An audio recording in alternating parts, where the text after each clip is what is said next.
The stadium was shaking, not from an earthquake, not from thunder, but from the sound of nearly 50,000 voices screaming the same name over and over, like a chant, like a prayer, like a cry of worship. Michael, Michael, Michael. The floodlights above the arena pulsed in sync with the beat of the crowd's claps, a living metronome of anticipation. Smoke hissed across the stage floor, curling into the night air like spirits waiting to be summoned. Giant screens flickered with the words King of Pop, but nobody needed reminding. The people didn't come for titles. They came for him. And then, darkness. Every light cut at once. The stadium plunged into pitch black. A single heartbeat thump boomed through the speakers. Then another. Fans shrieked, clutching each other, cameras raised, lungs burning with the need to scream. The world held its breath. When the spotlight snapped on, it landed on a figure standing center stage. Michael Jackson. The sequin jacket caught the light like shattered glass, throwing shards of brilliance in every direction. His curls hung damp against his forehead. His white glove glittered, raised just above his chest, frozen in that unmistakable pose, head tilted down, body still, every muscle coiled. For a moment, he didn't move. He didn't need to. The sight of him alone was enough to detonate the arena. The crowd erupted. He took one slow breath, then leaned into the first move. A glide across the stage floor, smooth as silk. The band slammed into gear, drums pounding, bass lines snarling, horns punching the air. The familiar groove of "Wanna Be Starting Something" tore through the speakers. Fans leapt to their feet, arms flailing, voices screaming lyrics they barely remembered. But if you looked closely, closer than the lights and cameras allowed, you'd see something else. His shoulders were heavier. His movements, though still sharp, carried a fraction less force than the tapestries of choreography burned into the world's memory. The spins were slower, the stops less precise. It was Michael Jackson, yes, but Michael Jackson pushing against something unseen, like gravity had grown heavier just for him. From the third row, a woman with tears streaking down her face turned to her husband and whispered, "Something's wrong." Backstage, his band members watched with nervous eyes.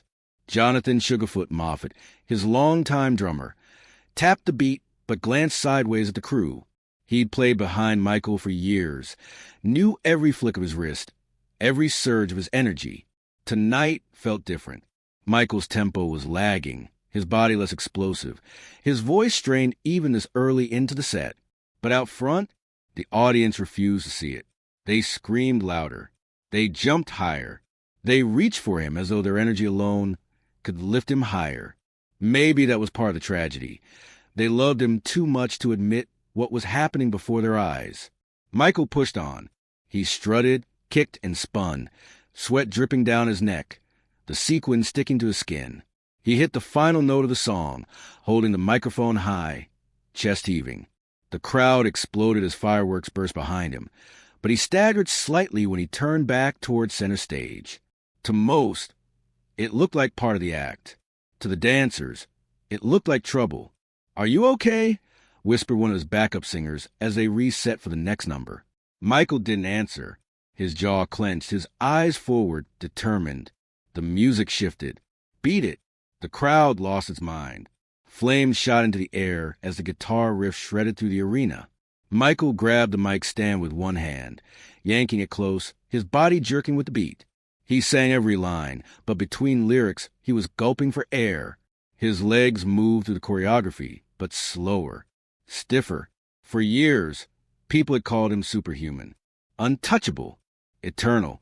But under the brutal glare of the spotlight, Michael looked fragile, mortal. In the front row, a teenage fan noticed it. She lowered her camera, frowning. "He looks tired," she murmured. But when Michael pointed toward her section, flashing his famous smile, she screamed like everyone else, swept back into hysteria. That was his power. Even weakened, even struggling, Michael could command love with a tilt of his head. By the time he slid into Billie Jean, the electricity in the crowd was peaking. The bass line shook the floor. Michael crouched low, hat brim covering his eyes. He lifted his head slowly, holding the audience in suspense. He slid backward into the moonwalk, that impossibly smooth glide across the floor that had once stunned the world. The stadium erupted. But this time, the moonwalk wasn't as crisp. His feet dragged slightly. His body leaned forward too much. To anyone else, it was still perfect. To those who knew him best, it was off. And Michael knew it. He felt it in his bones. His breath came ragged. His chest screamed for air. Still, he finished the sequence. His face said in determination, unwilling to let them see the cracks. The crowd didn't notice. Or maybe they refused to notice. The illusion of the King of Pop was too sacred to shatter. But the truth was there, buried beneath the lights and screams. Backstage, one of the crew whispered to another, "He's not going to make it through the whole set." The other shook his head. "He'll make it. He always makes it." And Michael did make it. Song after song, each one a battle against his own body. He smiled, he twirled, he sang, his sweat dripping onto the stage floor like rain. But in the still moments, between verses, between steps, his mask slipped, his eyes clouded with exhaustion. His hands trembled when he reached for the mic. Nobody wanted to see it. Not the audience. Not even his own team. They wanted the legend, the icon, the indestructible King of Pop. But Michael was giving them something else. Something they weren't ready to face. By the time the opening notes of Human Nature drifted through the arena, a strange hush fell. Michael's voice, soft and delicate, floated over the melody. He sang with his eyes closed, as if the crowd wasn't even there. The lyrics, usually sweet, carried a heavier weight that night. If they say why, tell him that it's human nature. Fans swayed, their arms lifted, tears slipping down their cheeks. They thought they were crying because of the beauty of the song. But deep down, some part of them knew. They were crying because something was ending. Michael's silhouette, fragile against the backdrop of glowing lights, seemed almost ghostly, like a farewell painted in real time. And though the world was roaring for more, though cameras flashed like stars across the night, a painful truth was whispering beneath the noise. This wasn't just another show. This was the beginning of the end. If you're enjoying this story, please subscribe to support the channel. The roar of the crowd washed over him like an ocean tide, but Michael felt none of its strength. Every cheer, every chant of his name, seemed muffled inside his chest, as though he were underwater. His body, usually a lightning bolt of precision and power, felt heavy, almost foreign. Each move demanded more effort than it should have. Still, he smiled. He had to. The people had come for magic, and Michael Jackson had never failed them. The stage lights flared, and the band launched into Thriller. The crowd screamed, some in horror movie playfulness, most in sheer delight. Dancers in zombie costumes lurched onto stage, falling into place around him. Michael lifted his arms, struck the famous pose, and began the routine. But something was off. His arms didn't slice the air with their usual sharpness. His spins were slower, like gears grinding against rust. He stumbled, only slightly, but enough for his nearest dancer to reach out as if to steady him. Michael waved him off, jaw tightening. He would not, could not, let them see weakness. The audience barely noticed. They were too busy screaming, filming, losing their minds at being inside the living, breathing spectacle of a Michael Jackson concert. But those in the first few rows did notice. They exchanged worried looks. One woman whispered, "He looks tired." Another clutched her friend's arm. No, he's fine. It's part of the act." Yet even as the lights flashed red and green, even as Vincent Price's eerie laugh echoed to the speakers, Michael's mask cracked. He forgot a line in the second verse, his lips moving a fraction of a second too late. The teleprompter scrolled the lyrics in front of him, but he wasn't looking at it. His eyes were glazed, distant. Backstage, Karen Fay, his longtime makeup artist, clutched a headset. Her voice shook. "He's not right tonight. Can't you see it?" The stage manager muttered back, "He'll push through. He always does." Karen closed her eyes. She'd heard those words before. On stage, Michael hit the final note of Thriller, his chest heaving. Fireworks burst behind him. Dancers froze in their monstrous poses, and the audience roared. Michael bent forward at the waist, hands on his knees, trying to catch his breath. The lights dimmed for transition, And for just a heartbeat, the mask slipped away. He looked old, older than his years. The next song began, Black or White. The guitar riff slashed through the arena, and the crowd surged back to their feet. Michael straightened, forcing himself upright, forcing the energy back into his veins. He sang the first lines, voice still strong but thinner, shakier than before. Halfway through, his voice cracked. It wasn't the controlled crack of performance, the kind that artists sometimes use to show emotion. This was raw, accidental, painful. His pitch wavered. For a second, the band faltered, unsure whether to keep playing. Michael pushed forward, finishing the line with grit, covering it with a spin and a kick. The crowd screamed louder, mistaking desperation for passion. But his band knew better. His dancers knew better. His crew knew better. Still, he pressed on. He had to. As Black or White ended, Michael stumbled backward into the shadows at stage right. A water bottle was thrust into his hands. He gulped, shoulders trembling, sweat pouring down his temples. "I'm okay," he muttered, though nobody had asked. One of the crew whispered, "We can cut the set short." Michael's head snapped up. "No!" His voice was sharp, final. "They came to see me. They'll see me." The cue lights flashed. Time for the next number. Michael wiped his face, straightened his shirt, and stepped back into the spotlight. The opening chords of You Are Not Alone drifted through the arena. A collective sigh swept the crowd, one of his most beloved ballads. Couples clutched each other. Parents lifted children onto their shoulders. For years, fans acclaimed the song as their anthem, a promise from Michael himself that they were seen, they were loved. But tonight, it sounded different. Michael's voice, soft and trembling, carried an ache that cut deeper than ever before. The words weren't just lyrics anymore.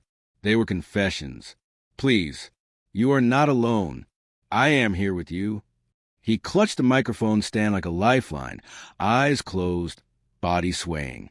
His voice wavered, faltering on notes he once soared through effortlessly. When he reached the chorus, his voice cracked again, this time breaking into silence for half a beat. The crowd gasped, but then something incredible happened. The audience began to sing for him. Tens of thousands of voices rose in unison, carrying the line he couldn't finish. Michael opened his eyes, staring out the sea of faces, mouths open, arms stretched toward him. Tears glistened under the lights. He smiled, not the rehearsed smile, not the stage smile. A real one. Small, fragile, grateful. The song finished with the audience louder than the man who had written it. Michael lowered his head, whispered, "Thank you," and stepped back. Backstage, Jonathan Moffett whispered to another band member, "He's not singing to them tonight. He's singing through them." But Michael had no time to rest. The next set began. Smooth Criminal. The lights flashed, the bass line throbbed, the dancers in fedoras stormed the stage. Michael straightened, threw on the fedora, and launched into the choreography. For a few minutes, it was as though he had summoned some hidden reservoir of energy. His body snapped with precision, the iconic lean executed flawlessly. The crowd screamed themselves hoarse. But when the spotlight hit him during the breakdown, his chest convulsed. His hand clutched his side, just for a second, before he smoothed it into a choreographed gesture. The dancers glanced at each other, fear in their eyes. He finished the number, collapsing into his pose as the lights cut. Backstage, 2 crew members rushed to his side. "Michael, you can stop. Please. End it here." He shook his head. His voice was hoarse, barely audible. "No, not yet." And so he went on. By the time he reached Heal the World, his shirt was drenched, sticking to his chest. His hair clung to his forehead. His voice cracked twice in the opening verse, but he pressed through. The audience swayed, holding hands, lifting candles and phones into the night. They thought it was part of the act, thought the tears in his voice were deliberate. They didn't realize they were hearing a man pour out the last of his strength. Backstage, Karen Faye whispered into her headset, "He's saying goodbye, and nobody knows it." On stage, Michael's silhouette glowed in the spotlight as he raised his hands. The crowd roared, swept into the swell of the music. But his eyes told a different story. Behind the sequins and sweat, behind the lights and the roar. There was something no one wanted to face. Michael Jackson, the king of pop, the eternal superstar, was breaking, and the world, blinded by spectacle, ignored it. The lights dimmed after Heal the World, fading into near darkness. The dancers slipped quietly off stage, leaving Michael standing alone in the glow of a single spotlight. His chest heaved, his shirt clung to his skin, his curls hung limp with sweat. The crowd was roaring, still caught in the momentum of the song, but Michael didn't move. Seconds passed, long enough that murmurs rippled through the audience. Was something wrong? Was he about to faint? Then Michael raised his hand. The crowd fell instantly silent, the kind of silence you only get when 50,000 people hold their breath at the same time. Michael looked down at the stage floor, then back up toward the rafters. His hand tightened around the microphone, but his body stayed still. When he finally spoke, his voice was quiet, stripped of its usual grandeur. "Thank you," he whispered. The words were almost lost beneath the weight of the silence, but they carried. The sound system made sure of it. Every person in the arena heard those two words, and they sounded different than usual. They weren't the casual thanks of performer filling space between songs. They were heavier, like words carved out of stone. "I want to say something.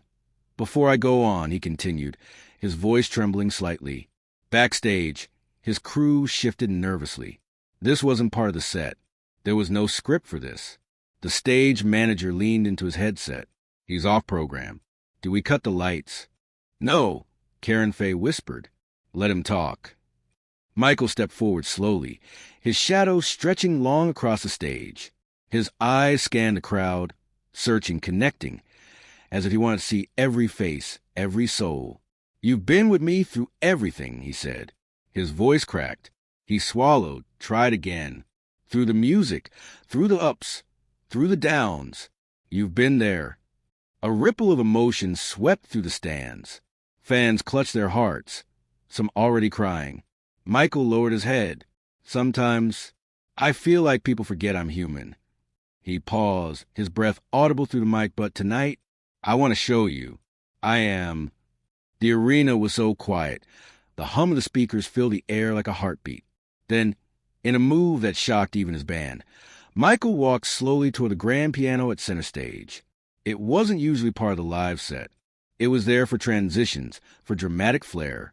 But now, Michael lowered himself onto bench, his body moving carefully, almost like an old man's.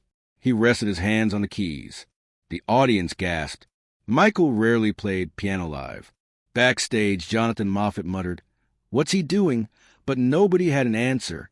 Michael sat there for a long moment, staring at the keys, breathing heavily. Then his fingers pressed down, hesitant at first, then stronger. A melody floated out, delicate, familiar, haunting. "Smile." The audience froze. "Smile, though your heart is aching. Smile, even though it's breaking." His voice was softer than it had been all night. No backup singers, no booming bass line, no dancers to fill the space. Just Michael, his voice raw, trembling, fragile. The giant screen zoomed in on his face. Sweat glistened on his temples, his eyes glassy, his mouth trembling around the words. It was a face few had ever seen, stripped of illusion, stripped of perfection. Light up your face with gladness. Hide every trace of sadness. His voice cracked, audibly, painfully. He closed his eyes, pushed through. Fans in the front rows sobbed openly. One woman buried her face in her hands. Another whispered, "He's saying goodbye." Even the band, standing in the shadows, looked stunned. They had seen Michael vulnerable before, but never like this, never in front of the world. By the second verse, the crowd had stopped screaming altogether. Thousands of people simply listened, some with hands over their mouths, some swaying gently, others clutching the strangers beside them. "If you smile through your fear and sorrow, smile and maybe tomorrow, you'll see the sun come shining through for you." The last line faltered. His voice gave out mid-note. Gasps rippled through the audience. For a moment, Michael just sat there, fingers trembling on the keys, his head bowed. It looked like he might stop.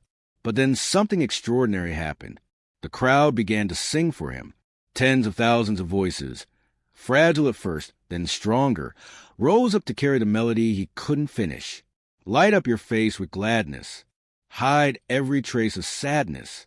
Michael lifted his head, eyes wide, mouth trembling in a real human smile. Tears glistened at the corners of his eyes. He let them sing, let their voices rise into the rafters. When he rejoined, his voice was cracked, broken, but it was honest, and somehow it was perfect. Keep on trying? Smile, what's the use of crying? The sound of 50,000 people singing with him was overwhelming. The arena had transformed from a concert into a cathedral, a communion. When the song ended, Michael didn't move. His hands lingered on the keys. His shoulders rose and fell with deep, uneven breaths. The silence that followed was absolute. Then, slowly he stood. He walked back to the microphone, wiping his face with the back of his hand. His voice was quiet, barely audible. "That's how I feel tonight," he said. "And I want you to remember, no matter what happens, keep smiling." The crowd erupted, not the usual cheers of hysteria, but an outpouring of love. People shouted, "We love you, Michael, and don't leave us." Hands reached out desperately, as if to hold him there forever. Backstage, Karen Faye whispered, tears streaming down her face. He knows this is the end." On stage, Michael took one long look around the arena. He didn't smile this time. He didn't pose. He just stood, memorizing the faces, letting them memorize his. Then, quietly, he spoke into the mic again. "This is my gift to you, my truth." The crowd roared. The sound was deafening, shaking the stadium walls. But underneath the hysteria, underneath the spectacle, a painful truth had revealed itself. Michael Jackson, the king of pop, the eternal showman, wasn't just performing anymore. He was confessing. He was showing them the man behind the legend, the fragile heart behind the mask. And though the world screamed with joy, some deep part of everyone in that stadium knew. They had just heard his goodbye. The crowd's roar from Michael's impromptu smile lingered in the rafters long after the last note faded. People were still on their feet, hands trembling, eyes wet. Some hugged strangers. Others stared at the stage, stunned into silence, as if afraid to move and break the spell. Michael stood at the microphone, his chest rising and falling with slow, heavy breaths. His hand gripped the stand, his knuckles pale against the black metal. He seemed smaller under the harsh white spotlight, a fragile silhouette in a space that had always made him look larger than life. For a long moment, he didn't speak. Then, softly, "I want to give you one more." The crowd screamed, but Michael didn't smile. He lowered his head, as if the weight of the words themselves pressed on him. He raised his hand gently, and the stadium hushed once more. "This isn't part of the show," he said. His voice cracked, almost a whisper, "but it's from my heart." He stepped away from the mic and walked slowly to the stool at center stage. A single beam of light followed him, the rest of the arena sinking into shadow. A stagehand quietly placed a fresh mic on the stand in front of him. Michael sat down, adjusting the stool, as if every movement cost him energy. The band looked confused. This wasn't in the set list. Jonathan Moffett held his sticks frozen above the snare, waiting. Michael glanced back, gave a small nod, and mouthed a single word, "Mirror." The drummer's heart skipped. Man in the mirror. He tapped his sticks together once, softly. The keyboardist began the first chords, low and trembling, filling the arena with a sound that felt less like music and more like prayer. The audience erupted, recognizing it instantly. But then, seeing Michael sitting still, hands folded in his lap, their cheers softened into something else. Reverence. Michael leaned forward, closed his eyes, and began to sing. "I'm going to make a change for once in my life." His voice wasn't polished. It wasn't flawless. It was raw, cracked, hoarse, heavy with exhaustion. But every word carried weight, sinking deep into bones of everyone listening. "It's going to feel real good, going to make a difference, going to make it right." The screen zoomed in on his face. Sweat streaked his temples. His eyes glistened, reflecting the white light above. For the first time that night, It wasn't the king of pop singing to them. It was Michael, the man, the father, the fragile soul beneath the crown. As he sang, a hush fell over the stadium. Fans who had screamed through every number now stood motionless, hands pressed to their mouths. Even the usual chorus of camera flashes slowed, as though people felt it was wrong to interrupt. Michael's voice wavered on the chorus. I'm starting with a man in the mirror. I'm asking him to change his ways. The note cracked, splitting into silence for a half-second. Gasps rippled through the audience. Michael paused, steadying himself, gripping the microphone tighter. Then he pushed on, his voice breaking but unrelenting. No message could have been any clearer. By now, tears streamed down faces in every section. Parents held children closer. Friends gripped each other's hands. The music wasn't just a performance anymore. It was a confession. Midway through, Michael rose slowly from the stool. His body trembled as he stood, but he lifted the microphone with both hands and looked directly into the sea of faces before him. If you want to make the world a better place, take a look at yourself and then make a change. The words rang out like commandment, not entertainment, not spectacle. A truth, a plea. The audience erupted into song, tens of thousands of voices rising with his. Make that change. Michael staggered slightly, clutching the mic stand for support, but his eyes burned with intensity. He lifted his free hand into the air, as though reaching for something beyond the lights, beyond the arena. The band swelled behind him. Choir-like backing vocals filled the stadium. The audience sang louder, tears streaming, the lines echoing across concrete and steel. Michael's voice grew desperate. I've been a victim of a selfish kind of love. It's time that I realize. He nearly collapsed on the line, his knees buckling, but he caught himself, slamming one hand on the stool for balance. The crowd gasped cries of Michael erupting, but he pressed on, eyes shut tight, pouring everything into the song. His body was failing, but his soul was unstoppable. By the final chorus, he was screaming it, voice breaking apart. I'm starting with the man in the mirror. I'm asking him to change his ways.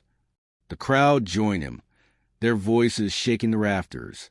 Michael dropped to his knees, his chest heaving, one hand clutching the microphone, the other stretched out toward the audience as if offering them the last of himself. No message could have been any clearer. The band crashed into final notes, horns blaring, drums pounding like thunder. Michael held the microphone to his mouth, whispering the last line, "Make that change." Then silence. The arena froze. No applause, no screams, just silence. 50,000 people holding their breath, unable to believe what they had just seen. Michael remained on his knees, head bowed, hair hanging forward, the spotlight burning down on him. Seconds stretched into eternity. Then he lifted his head slowly, eyes shining with tears. He pressed his hand to his chest, mouthed the words "thank you," and let the mic fall gently to the stage floor with a hollow thud. The sound echoed through the speakers like a closing door. The crowd erupted. Screams, sobs, applause crashing into one another until the arena shook. Fans wept openly, waving their arms, shouting his name like a prayer. Some knelt where they stood. Overcome! Backstage, Karen Faye covered her mouth, tears streaming. "This is it," she whispered. He just said goodbye. On stage, Michael rose unsteadily to his feet. He looked out at the sea of faces, his chest still heaving, and for a long, haunting moment, he just stared. His eyes swept from section to section, as if memorizing them, imprinting the sight onto his soul. He lifted both hands slowly, not in victory, not in spectacle, but in farewell. The audience screamed louder than ever before. And in that instant, everyone in that arena knew they hadn't just watched a concert. They had witnessed a farewell. For a long moment after the final, broken whisper of "make that change" echoed into silence. Michael stood at the front of the stage, chest rising and falling, sweat dripping down his jaw. He didn't reach for another pose. He didn't moonwalk into darkness. He simply stood there, his small figure swallowed by a sea of blinding light and deafening love. The crowd roared, wave after wave of applause crashing against him. But Michael didn't beam with the usual showman smile. Instead, He lowered his head, eyes closed, as though he was absorbing it for the last time. Then, with deliberate slowness, he raised one hand to his chest, pressed a sequin glove flat against his heart, and whispered into the mic, "Thank you." Not the rehearsed thank you of a superstar at the end of the set. Not the triumphant farewell of a man who knows he'll be back tomorrow. It was different, fragile, almost a sigh. The audience went mad, thousands of voices screaming, "We love you, Michael." Some were sobbing openly. A girl in the third row clutched her friend's hand and said through tears that sounded like goodbye. Backstage, crew members exchanged glances. Some nodded grimly. They'd seen artists run out of energy before. But this felt heavier, like a curtain falling on more than just a concert. Michael turned slowly, walking toward each corner of the stage. He didn't dance. He didn't wave with exaggerated flourishes. He simply lifted his hand, palm open, and let his eyes sweep across the faces staring up at him. On the jumbotrons, close-ups revealed tears shimmering in his eyes. Fans reached toward him, desperate to catch his gaze, to hold on to the moment. For once, Michael didn't rush. He lingered. At stage left, he stopped completely, standing still for what felt like a lifetime. The crowd's chant slowed into a low hum, confused at the pause. Michael pressed his hand to his lips, then stretched it outward in a kiss. It was as though he was trying to memorize them. Every face, every scream, every tear. Finally, he walked back to the center. He bent down, picked up the microphone he had dropped after Man in the Mirror, and cradled it gently. He looked at it for a long moment, then set it back on the stand. He didn't speak again. He didn't need to. Then, slowly, he turned and walked off stage. No encore, no pyrotechnics, no last explosion of sound. Just Michael disappearing into the shadows, the lights dimming until all that was left was darkness. The audience stood frozen. For once, there wasn't the usual rush to the exits. People lingered, murmuring to one another, shaken. Some clapped, some cried, some sat in silence. A father with his young son pulled him close and whispered, "Remember this. You'll never see anything like it again." Backstage, Michael collapsed into a chair. He closed his eyes, body trembling. Karen Faye rushed to his side with a towel, whispering, "You can't keep doing this to yourself." Michael opened his eyes just enough to look at her and whisper back, "They needed me." Then he closed them again. The aftermath. The next morning, headlines celebrated the show as another triumph. King of Pop still rules the stage. Read one. Michael proves he's still the greatest. Another paper called it a magical night of hits and heart, but none of them mentioned the faltering steps. None of them noted the way his voice cracked, the exhaustion in his movements, or the raw confession of smile. To the outside world, it was another glittering victory, the painful truth that Michael had given the last of himself, that he was crumbling behind the lights, was ignored. Those who had been there told a different story. Fans in the front row swore they felt chills when he sang Smile, as if they were watching a man bare his soul rather than perform. One woman told a reporter later, "It was beautiful but sad.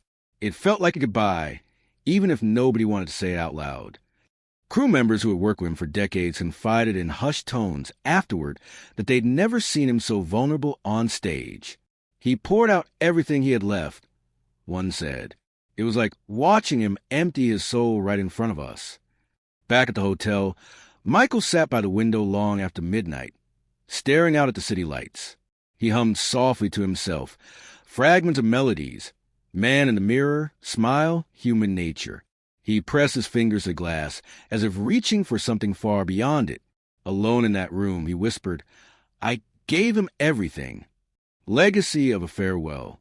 In the years that followed, that night was remembered differently depending on who you asked. To the casual fan, it was another incredible performance. To the critics, it was a reminder of his endurance.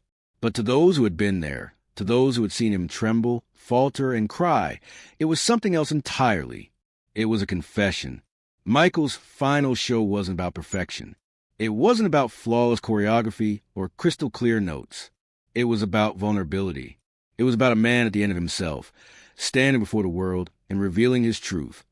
That even kings are human, and even icons break. In the years after his death, footage of that concert was replayed, analyzed, dissected. Some called it eerie. Others called it prophetic. Fans wrote online about how they hadn't realized at the time what they were witnessing. I thought it was just another show, one confessed. Now I know it was goodbye. The world had been too dazzled, too desperate to keep their star immortal, to acknowledge the truth staring them in the face. They ignored the cracks, the pain, the humanity. And when the news finally came, when Michael was gone, those who had been there felt a terrible recognition. They remembered the faltering notes, the whispered thanks, the haunting silence after Man in the Mirror. They remembered the way he looked at them, like he was memorizing them for the last time. And they knew they had been part of history. Not just a final show of the greatest performer who ever lived, but the night he revealed the painful truth the world had refused to see. That he was only human, that he was tired, that he had given them everything, right up until the very end. If you like this story, please subscribe to support this channel.